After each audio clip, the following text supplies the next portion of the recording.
வணக்கம். பேரறிஞர் அண்ணா அவர்களுடைய நினைவு நாள் என்று. உலகத்தில் எத்தனையோ அறிஞர்கள் தோன்றியிருக்கிறார்கள், மறைந்திருக்கிறார்கள். பேரறிஞர்களையெல்லாம் அரசியல் காரணமாக பழிவாங்கப்பட்ட நேரத்திலும் அவருக்கு உற்ற துணையாக இருந்த நண்பர்களை தவிர வேறு யாருமே அவருடைய இறுதி காலத்திலேயே துணைக்கு வந்ததில்லை. ஆனால் பேரறிஞர் அண்ணா அவர்களுடைய இறுதி ஊர்வலம் உலக வரலாற்று புத்தகத்திலேயே இன்றைய தினம் இடம்பெற்றிருக்கிறது. 1,50,00,000 தொண்டர்கள் அந்த ஊர்வலத்திலேயே கலந்து கொண்டார்கள் என்ற ஒரு செய்தி உலகளாவிலே இதுவரையிலும் அதை மாற்றப்படாத ஒரு செய்தியாகவே இருக்கிறது.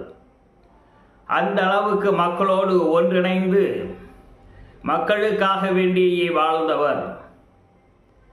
மக்களை துன்பத்திலிருந்து விடுபடுவதற்காக வேண்டி, அடிமைத்தனத்திலிருந்து விடுபடுவதற்காக வேண்டியும் நாம் என்ன செய்ய வேண்டும் என்று யோசித்த நேரத்தில், சிந்தித்த நேரத்தில் பேரறிஞர் அண்ணா அவர்களுக்கு தென்பட்டது பாண்டியர்களிடத்திலேயே அடிமையாக வாழ்வதற்கு காரணம் உணவுக்காக வேண்டி அவர்கள் அடிமையாக வாழ்கிறார்கள். வருடத்திலே 4 மாதம் மட்டுமே விவசாய வேலை இருக்கக்கூடிய காலகட்டத்தில் ஆண்டு முழுவதும் தன்னுடைய வாழ்க்கை நடாத்தி செல்வதற்குரிய வாய்ப்பு அவர்களுக்கு இல்லாத காரணத்தினால் அவர்களிடத்திலே அவர்கள் அடிமையாக இருக்கிறார்கள்.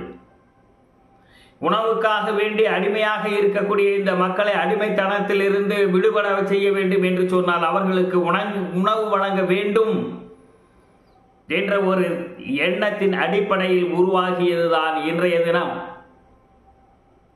அங்காடிகளிலே, அரசு அங்காடிகளிலே, நியாய விலை கடைகளில் இப்போது வழங்கப்பட்டிருக்கக்கூடிய அரிசியினுடைய வரலாறாகும்.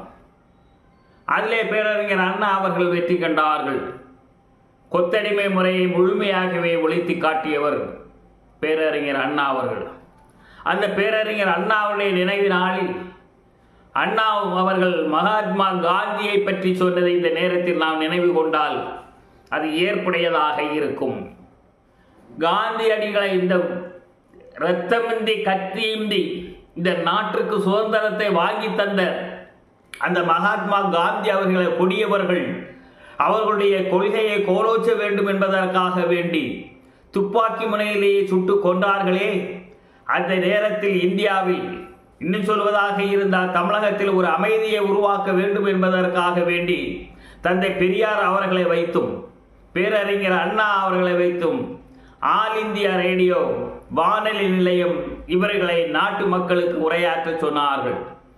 அந்த நேரத்தில் பேரறிஞர் அண்ணா அவர்கள் சொல்லுவார், ஏக காலத்தில் அனைத்து தலைவர்களும் ஒன்று போல் நமக்கு கிடைப்பதில்லை. ஒரு காலத்தில் ஒரு வீரமுள்ள தலைவன் தோன்றுவான், விடுதலையை வாங்கி தருவான். மற்றொரு காலத்தில் ஒரு நிபுணர் தோன்றுவான், இந்த நாட்டிற்கு அரசியல் அமைப்பை உருவாக்கி தருவான். இன்னொரு காலத்தில் பேரறிஞர் ஒருவன் வருவான், மக்களுக்கு நல்வழியை புகுத்துவான். ஆனால் இந்த 3 அம்சங்களும் ஒரு சேர ஒரு இடத்திலே இருக்கிறது என்று சொன்னால் அது மகாத்மா காந்தி அவர்களிடத்தில் மட்டும்தான் இருக்கிறது. உலக வரலாற்று விடுதலைக்காக வேண்டி போராடி வெற்றி பெற்றவர்களுடைய வரலாற்றை பார்க்கக்கூடிய நேரத்தில் இது போன்ற 3 விடயங்களையும் தன்னகத்தை கொண்ட ஒரே தலைவனாக நாம் காண வேண்டும் என்று சொன்னால் அது மகாத்மா காந்தியாகத்தான் இருக்க முடியும். அப்படிப்பட்ட உத்தமன் நமக்கு கிடைத்திருக்கிறார். நமக்கு சுதந்திரத்தை வாங்கி தந்தான்.